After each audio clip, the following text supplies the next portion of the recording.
ఓం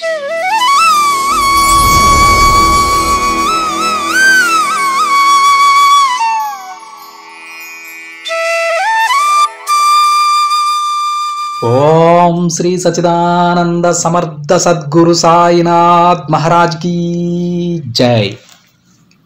ముందుగా సాయి భక్తులందరికీ నమస్కారం అండి. వీడియో చూస్తున్న ప్రతి ఒక్కరిపైన ఆ సాయినాథుని ఆశీస్సులు ఉండాలని, బాబా గారి భక్తులందరూ ఎప్పుడూ కూడా ఆనందంగా సంతోషంగా వారి జీవితాన్ని గడపాలని మనస్ఫూర్తిగా కోరుకుంటూ ఈ వీడియో స్టార్ట్ చేస్తున్నాను ఫ్రెండ్స్. ఎప్పటిలాగే ఈరోజు సందేశంలో కూడా బాబా గారు తన బిడ్డల కోసం మరొక చక్కటి సందేశాన్ని అయితే తీసుకొచ్చారండి. ఈ సందేశంలో బాబా గారు తన బిడ్డలతో ఏమంటున్నారో తెలుసా?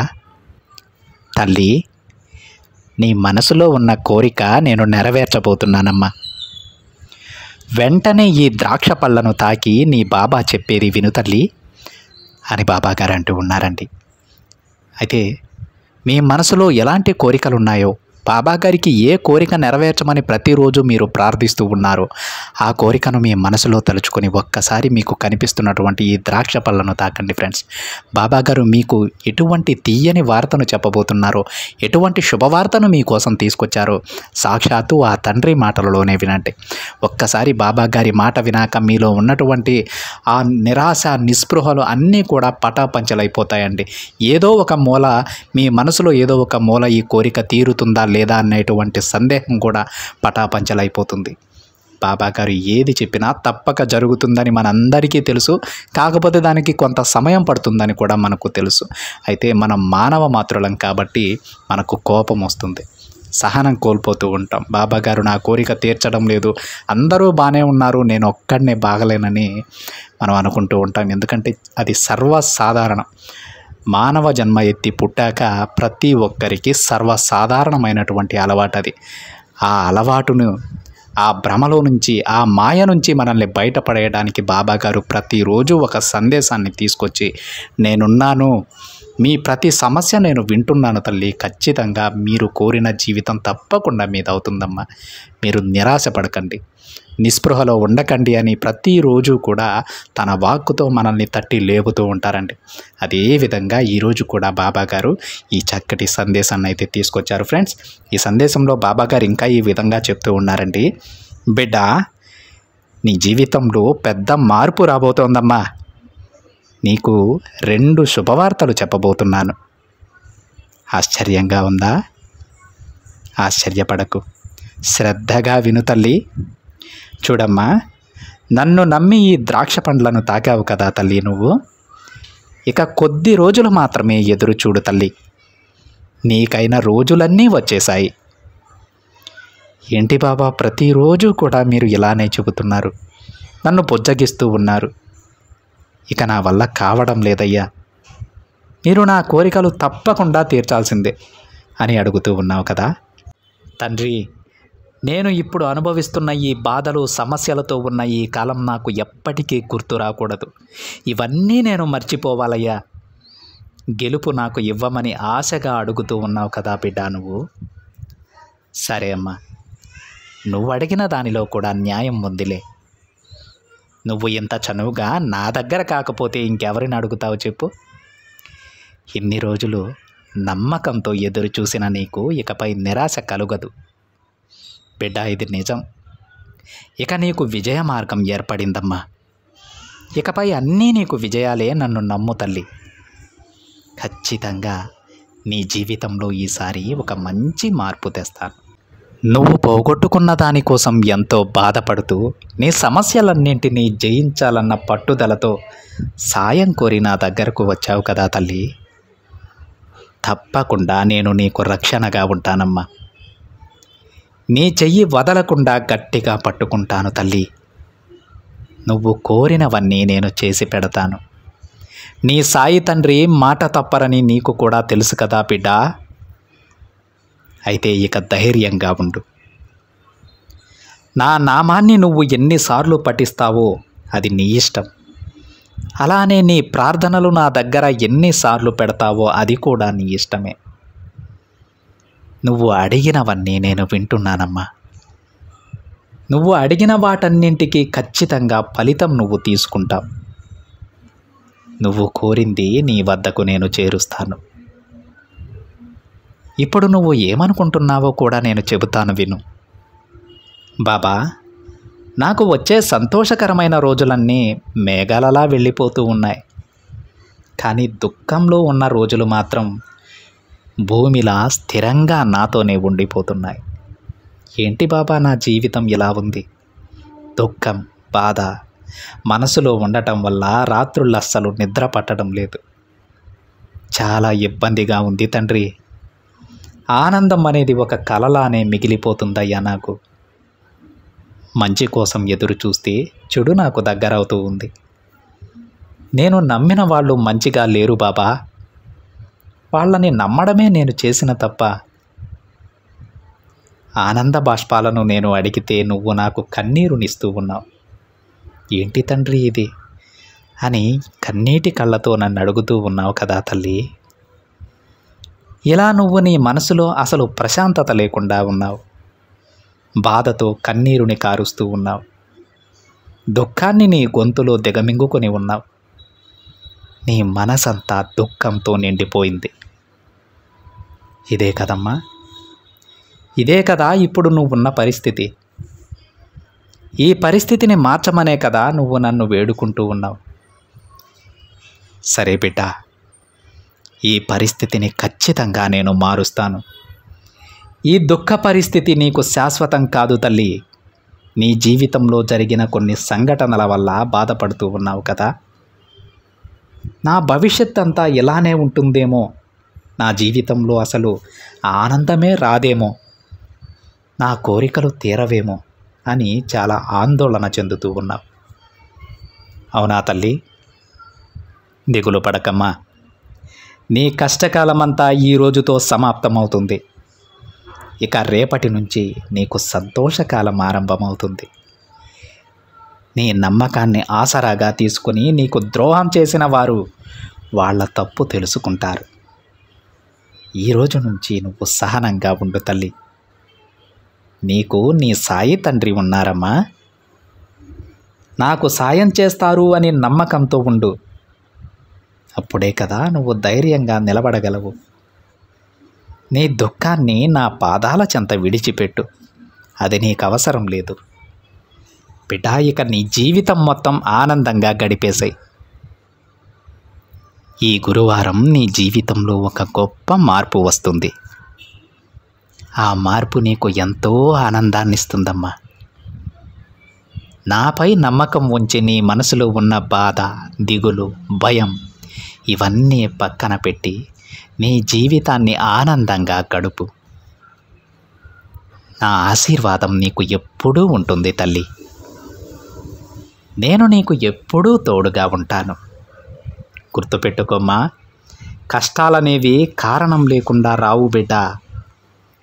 ఆ కష్టాన్ని, బాధలని తట్టుకొని దాని నుంచి ఎలా బయటపడతావో దాని మీదే నీ భవిష్యత్తు ఆధారపడి ఉంటుంది. నా మీద నీకు ఉన్న భక్తి నిజమైనదని నాకు తెలుసమ్మా. ఇక ఎలాంటి అనుమానాలు పెట్టుకోకుండా ధైర్యంగా ఉండు. నీ భక్తి ఎలా నిజమైనదని నాకు తెలుసో, నేను ఏదైనా నా బిడ్డల కోసం చేస్తారని నువ్వు కూడా అలానే తెలుసుకోవాలి. అప్పటి నుంచే నీకు ధైర్యం వస్తుంది. ఎవరు ఎన్ని మాటలన్నా నా బాబా నాకు తోడు ఉన్నారు అనేటువంటి మొండి ధైర్యం నీకు కలుగుతుంది. ధైర్యం ఉంటేనే దేనినైనా సాధించగలవు. గుర్తుపెట్టుకో, నీకు తోడుగా నీ బాబా ఎప్పుడూ ఉంటారు బిడ్డ. ఇక సంతోషంగా ఉండు. నువ్వు కోరిన ప్రతిదీ నీకు చేరుస్తానమ్మా. ఇక దేని గురించి ఆలోచించకుండా సంతోషంగా నీ జీవితాన్ని గడుపు. గురువారం రోజు తప్పకుండా ఒక శుభవార్త నువ్వు వింటావు తల్లి. ఆ శుభవార్త నీ జీవితాన్నే మార్చగలదు బిడ్డ. ఇక సంతోషంగా ఉండు. అన్నిటికీ నేనున్నాను కదా. దేని గురించి దిగులు పడకుండా సంతోషంగా నీ జీవితాన్ని నీ కుటుంబంతో పాటు గడిపేసాయి. ఇక అన్నీ నేను చూసుకుంటాను తల్లి అని బాబాగారు అంటూ ఉన్నారండి. ఈరోజు బాబాగారు తన బిడ్డలకు ఈ విధంగా చెప్తూ ఉన్నారు. మా మీరు ఎన్నో రోజుల నుంచి నా దగ్గర ప్రార్థన పెడుతూ ఉన్నారు. నేను కూడా ప్రతిరోజు మీకు ఒక సందేశాన్ని పంపుతూ ఉన్నాను. కానీ మీకు విసుగొచ్చింది కదా బాబా, నువ్వు రోజు కూడా ఇలాంటి మాటలే చెప్పి నన్ను బుజ్జగించేస్తున్నావు. నన్ను ఆ రోజు గడిచిపోయేలా చేస్తూ ఉన్నావు. కానీ బాబా, ఎప్పుడు తీరుతాయి నా కష్టాలు? ఎప్పుడు తీరుతాయి? అసలు తీరుతాయా లేదా? నా సమస్యలకి అంతం అనేదే లేదా? నాకు వచ్చేటువంటి ఈ సంతోషం అంతా మబ్బుల్లాగా మేఘాల్లాగా వెళ్ళిపోతూ ఉంటే కష్టాలు మాత్రం భూమిలాగా స్థిరంగా ఉండిపోతూ ఉన్నాయి. బాబా, అసలు పట్టించుకుంటున్నావా నన్ను? ఏంటి తండ్రి నా జీవితం అని మనం బాబా గారిని అడుగుతూ ఉంటాం. అది ఎలా అంటే ఆయన మీదున్న కోపంతోనో ద్వేషంతోనో కాదండి. కొంతమంది బిడ్డలకు బాబా గారుంటే ఆ ఉండేటువంటి ఆ అక్కరతో అడుగుతాం. బాబా నావాడు, నా తండ్రి, నాకు గురువు లాంటి వారు, నా ప్రతి కోరిక ఆయనే తీర్చాలి. ఎందుకంటే ఆ బాధ్యత ఆయనదే, ఈ బిడ్డ బాధ్యత ఆయనదే. నేను ఎప్పటి నుంచి అయితే నా బాబాని నేను కొలుస్తూ ఉన్నాను, సర్వం ఆయనకి చెబుతూ ఉన్నాను, నా కోరికలన్నీ నా సమస్యలన్నీ ఒక తండ్రి స్థానంలో ఆయనని పెట్టుకొని నేను పూజించుకుంటూ ఉంటే నా కోరికలు ఎందుకు తీర్చరు? అసలు తీరుస్తారా లేదా అనేటువంటి ఒక ఇష్టంతో అక్కరతో అడుగుతామండి. పరాయి వారి దగ్గర అంత అక్కరతో అడగలేం. మనకు ఏదైనా కావాలంటే కొంచెం మొహమాటంగా అడుగుతూ ఉంటాం. కానీ బాబాగారి విషయంలో తన బిడ్డలలో చాలామంది ఇదే విధంగా ఇదే ధోరణిని కలిగి ఉంటారండి. ఆ విషయం బాబాగారికి కూడా చాలా సంతోషకరమైనటువంటి విషయం. అందుకే ఈ సందేశంలో బాబాగారు కూడా అంటూ ఉన్నారు, ఇంత చనువుగా ఇంకెవరిని అడుగుతావు తల్లి? నీకు ఆ హక్కు ఉంది. నీ బాబాని నువ్వు ప్రశ్నించే హక్కు నీకుంది. బాబా, నిన్ను నేను పూజించుకుంటూ ఉన్నాను, మరి నా పరిస్థితి ఏంటి? నా జీవితం ఎప్పుడు మారుస్తున్నావు అనేటువంటి అలా ప్రశ్నించే హక్కు నీకుందమ్మా. కానీ తల్లి, నువ్వు బాధపడుతూ భయపడుతూ అక్కడే కూర్చుంటే నీ జీవితాన్ని నువ్వు ఎలా గెలవగలవు? నీ భక్తి పైన, నీ ప్రేమ పైన నాకు పూర్తి విశ్వాసం ఉందమ్మా. అలాగే నాపై నీకు విశ్వాసం ఉందా తల్లి? నా బాబా నాకు అన్నీ చేస్తారు, కొంచెం ఆలస్యమైనా సరే ప్రతిదీ నాకు చక్కబెడతారనేటువంటి నమ్మకం నీకుందా? నేను నిన్ను ఎంతగానో నమ్ముతున్నానే, అందులో కొంత శాతమైనా నువ్వు నన్ను నమ్ముతున్నావా బిడ్డ? అలా నమ్మితే ఎప్పుడూ కూడా ఇలాంటి ప్రశ్నలు అడగవు. ఆ ప్రశ్నలకు నువ్వే సమాధానం చెప్పుకుంటావు తల్లి. ఒకవేళ నీ మనసులో ఒక ప్రశ్న మొదలైతే, ఒక ప్రశ్న ఆవిర్భవించితే దానికి సమాధానం నువ్వే చెప్తావు. బాబా ఖచ్చితంగా నా కోరిక తీరుస్తారు. నా ప్రతి సమస్యకు ఆ తండ్రి దగ్గరుండి పరిష్కారాన్ని చూపుతారు. ఈ మార్గం పోతే పోని, ఇందులో నాకు విజయం రాలేదు, వదిలే, మరొక మార్గాన్ని బాబాగారు నాకు చూపుతారు అని నీ మనసుకి నువ్వే సర్ది చెప్పుకుంటావు బిడ్డ. మరి ఆ నమ్మకం నీ బాబాపై నీకుందా తల్లి అని బాబాగారు తిరిగి తన బిడ్డలనే ప్రశ్నిస్తూ ఉన్నారండి. నిజమే కదండి, బాబాగారు తన బిడ్డల్ని ఎంతో నమ్ముతూ ఉన్నారు. మనం ఏది అడిగినా సరే తన సొంత బిడ్డలలాగా, పసిపిల్లలలాగా లాలించో, బుజ్జగించో, పాలించో తన కోరికలను నెరవేరుస్తున్నారు. చివరికి కొంచెం ఆలస్యమైనా సరే తప్పకుండా వారు అడిగిన ప్రతీదీ బాబాగారు నెరవేరుస్తారండి. అందులో ఎలాంటి సందేహం లేదు.